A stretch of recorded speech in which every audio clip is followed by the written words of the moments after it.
Welcome back to my channel. खुशामदीद मेरे इस चैनल पर तकरीबन 1 से 1.5 महीने बाद। मुझे बहुत से लोगों के मैसेज आए जिन्होंने मुझसे पूछा कि मैडम आप कहाँ हैं और आप वीडियोस क्यों नहीं बना रही। मुझे उनके मैसेजेस पर हैरत भी हुई लेकिन खुशी भी हुई कि उन्हें मैं याद भी हूँ, कि वो उस नाचीज़ को याद भी रखते हैं। क्योंकि मुझे ऐसा लगा था कि यार ये तो डिजिटल मायाजाल है, यहाँ पर मैं हूँ नहीं हूँ क्या फ़र्क पड़ता है। इसलिए किसी को इन्फॉर्म करने की ज़रूरत ही नहीं है कि मैं क्यों नहीं वीडियोस बना रही या फिर मैं क्यों थेरेपी से ब्रेक ले चुकी हूँ। तो मुझे एहसास हुआ कि कभी कभार जो हम सोचते हैं चीज़ें वैसी होती नहीं, इतना ब्लैक एंड वाइट में मुझे सोचना नहीं चाहिए। उन तमाम लोगों का बहुत शुक्रिया जिन्होंने मुझे मैसेज किया, ईमेल की, मेरी खैरियत दरियाफ़्त की कि मैं ज़िंदा हूँ या फिर दुनिया फ़ानी से कूच कर गई हूँ, मसला क्या है, कहाँ गायब हूँ। उन्होंने मुझे याद रखा, उसके लिए मैं उनकी बहुत शुक्रगुजार हूँ। ये जो तमाम तर दौरानिया था 1 से 1.5 महीने का, ये जो वक्फ़ा था, इसमें मैंने काफ़ी कुछ सीखा, काफ़ी कुछ जाना अपने बारे में, कुछ नई किताबें भी पढ़ी, कुछ नया फ़लसफ़ा पढ़ा जो यकीनन मैं आपके साथ शेयर ज़रूर करूँगी। लेकिन कुछ पॉइंट्स ऐसे हैं जो मैं आपके साथ शेयर करना चाहूँगी और आप चाहें तो इसे अपनी ज़िंदगी पर अप्लाई ज़रूर कर सकते हैं कि मैंने क्या सीखा जब मैं क्राइसिस में गई, जब मैं ऐसी सूरत हाल में गई जो बिल्कुल भी प्लेजेंट नहीं थी, खुशगवार नहीं थी। तो मैंने क्या सीखा, क्या मेरा लेसन था।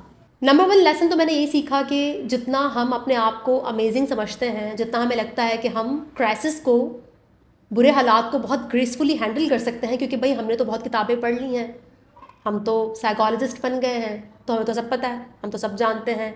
लेकिन जब हम सिचुएशन में जाते हैं ना, तो पता चलता है कि हमने हालात को कितना ग्रेसफुली हैंडल किया।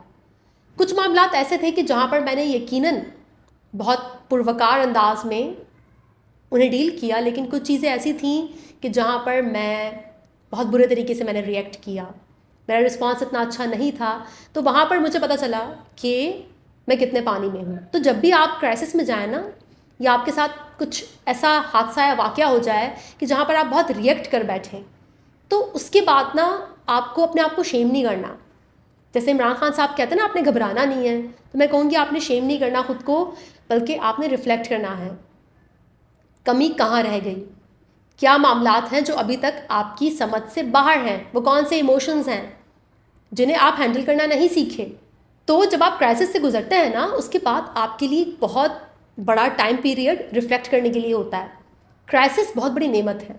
मैंने आज तक अपनी ज़िंदगी में ना बहुत ज़्यादा कुछ अच्छी चीज़ों से नहीं सीखा, ज़्यादातर मैंने मुसीबतों से, क्राइसिस से, पेन से सीखा।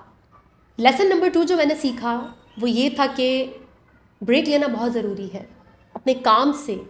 जो भी आप करते हैं रोज़मर्रा की बुनियाद पर, आप सालों से काम किए जा रहे हैं, आप एक लूप में हैं, एक साइकिल में हैं।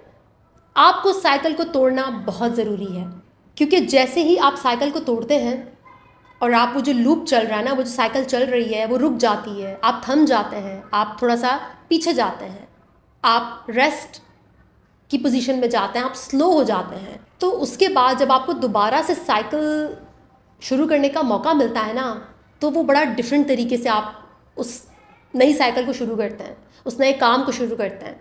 क्योंकि ब्रेक लेने से या स्लो डाउन होने से आपको रिफ्लेक्ट करने का मौका मिलता है, आपको अपने आप को अपडेट करने का मौका मिलता है, आपकी जो एनर्जी है वो जमा होने लगती है और आप दोबारा से रिज्यूविनेट होने लगते हैं, दोबारा से आप अपनी जो वाइटैलिटी है उसको गेन करने लगते हैं।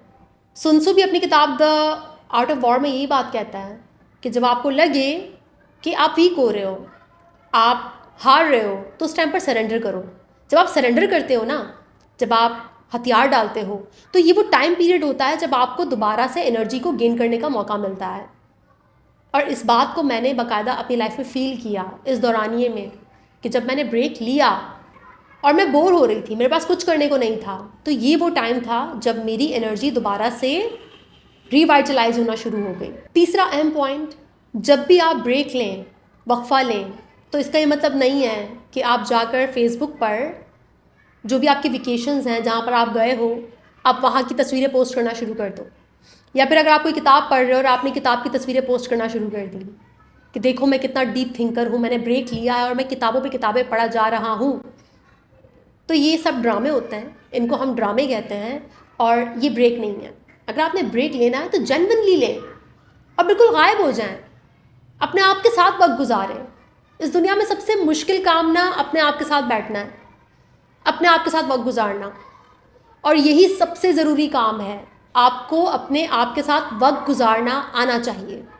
मैं आपको ना यहाँ पर अपनी ज़ाती ज़िंदगी से एग्जांपल दूंगी बिल्कुल ऑथेंटिसिटी के साथ, कि मैंने जब जब अपनी ज़िंदगी में किसी किताब की तस्वीर लगा कर रखी और दुनिया को बताया कि देखो मैं ये किताब पढ़ रही हूँ और मैं बहुत ज़्यादा डीप थिंकर हूँ और बड़ा मुझे अच्छा लगता है किताबें पढ़ना, आप यकीन माने मैं वो किताब कभी ख़त्म नहीं कर सकी। वो हमेशा अधूरी रह गई क्योंकि वो सिर्फ ड्रामे थे। जहाँ सिर्फ ड्रामे होता है ना, वहाँ पर काम मुकम्मल नहीं होता। और जहाँ मैंने कभी किसी को नहीं बताया कि मैं क्या पढ़ रही हूँ, क्यों पढ़ रही हूँ, और मैंने सिर्फ इसलिए पढ़ा क्योंकि मुझे उस किताब की ज़रूरत थी, मुझे उस फ़िलॉसफ़ी की ज़रूरत थी, मुझे उससे पढ़ना था, मुझे अपने जो इमोशंस हैं या जो मेरे अंदर जो भी केओस है उसको रेगुलेट करना था। हम क्या करते हैं किताबों से, किताबें पढ़कर हम अपने आप को रेगुलेट करते हैं। लिटरेचर हमें सेल्फ रेगुलेशन का मौका देता है। तो जब मैंने इस तरह से पढ़ी ना किताबें, तो मुझे वाकई में मज़ा भी आया, मैंने सीखा भी और सेल्फ रेगुलेशन का मौका भी मिला। लेकिन जहाँ जहाँ मैंने नाटक नौटंकी की है ना, वहाँ यकीन माने ना मैं कभी किताब पढ़ पाई हूँ सही से, सेल्फ रेगुलेट भी नहीं हो पाई, सेल्फ रेगुलेशन का मौका भी नहीं मिला, और ठीक ठाक ना मैंने टाइम भी ज़ाया किया। मैं नहीं कहती कि आपको सोशल मीडिया पर पिक्चर्स अपलोड नहीं करनी चाहिए, आपको बिल्कुल अपलोड करनी चाहिए, कीजिए, ज़रूर कीजिए, लेकिन बहुत कम रखिए, उसकी तादाद बहुत कम रखिए। ख़ासकर आपका जो काम है या जो आप अपने लिए कर रहे हो, जो आपकी अपनी हीलिंग है, उसको सोशल मीडिया से दूर रखिए, क्योंकि सोशल मीडिया पर आप कभी हील नहीं हो पाएंगे। अगर आप योगा करते हुए अपनी पिक्चर्स लगाते हैं, मेडिटेशन करते हुए अपनी पिक्चर्स लगाते हैं, आप यकीन माने आप मेडिटेशन कर ही नहीं रहे, आप योगा कर ही नहीं रहे। अगर आप एक टीचर हैं तो आप बताइए कि देखिए मैं आपको सिखा रहा हूँ, लेकिन ये मैं सिखाने के लिए है। जब मुझे योगा करना होता है तो तब मैं सारे कैमरे, सारी अटेंशन, हर चीज़ ख़त्म कर देता हूँ और मैं सिर्फ अपने साथ वो टाइम स्पेंड करता हूँ। तो थोड़ा बहुत नाटक नौटंकी ज़िंदगी में चलता है, ये तवाज़ुन कायम करता है, बैलेंस कायम करता है। लेकिन ज़िंदगी में ज़्यादा मिक़दार में नाटक नौटंकी होगी तो फिर आप नाखुश रहेंगे। आप कभी वो जो एसेंस है ना, वो जो आप कर रहे हैं, स्पिरिचुअल एक्टिविटीज़ आप कर रहे हैं, आप उसके एसेंस को ना कभी फील नहीं कर पाएंगे, आप कभी हील नहीं हो पाएंगे। मैंने तो इस 1-1.5 महीने का भरपूर फ़ायदा उठाया और बहुत सारी अमेजिंग किताबें पढ़ी, बहुत सारे अच्छे फ़लसफ़े पढ़े हैं जो मैं आपके साथ शेयर करूँगी इस चैनल पर इंशाल्लाह। हो सकता है आपके काम आ जाए, सुन लीजिएगा अभी वक्त निकाल कर। ख़ासकर पेरेंटिंग पर तो मैं बात करने वाली हूँ, क्योंकि मैंने कुछ बहुत ही अमेजिंग स्टफ़ पढ़ा है पेरेंटिंग पर, और काफ़ी अच्छे रिसर्चर्स ने उन कॉन्सेप्ट के बारे में किताबें लिखी हैं। इंशाल्लाह मैं डिस्कस करूँगी। ज़रूरी नहीं है कि आप पेरेंट हों तो ही आप वो वीडियोज़ देखें। आपको अगर अपनी पेरेंटिंग करनी है ना, अपने ट्रॉमा को हील करना है, आपको वाकई में समझना है कि आप क्यों पेन से इतना भागते हो, क्यों आपकी मेंटल हेल्थ अच्छी नहीं है, और उसमें आपके बचपन का कितना किरदार है, इस पर भी मैं बात करूंगी आगे चलकर। भाई बहुत सारे टॉपिक्स हैं, बहुत सारी बातें हैं, मज़ीद आपको बोर नहीं करना चाहती इस वीडियो में, खामखा लंबी हो जाएगी।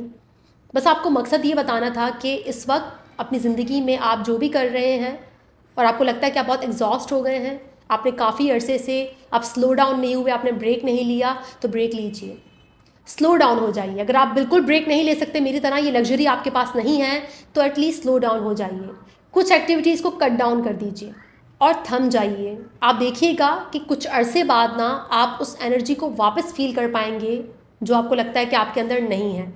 क्राइसिस और मुश्किलात की जानिब जो हमारा माइंडसेट है वो बहुत नेगेटिव होता है, और ये फितरी है इंसानों के लिए, इसमें आपका कोई कसूर नहीं है, हमारा ब्रेन है ही ऐसा। हम आराम, प्लेजर, कंफर्ट, इन चीज़ों को बहुत पसंद करते हैं। पेन से हम हमेशा भागेंगे, लेकिन आपको सीखना होगा इस बात को कि नेचर में बहुत सितम है, बहुत जुल्म है, बहुत बेरहमी है, और आपको उसका मुकाबला करना है। मेरे ख्याल से इतना लेक्चर काफ़ी होगा आज के लिए।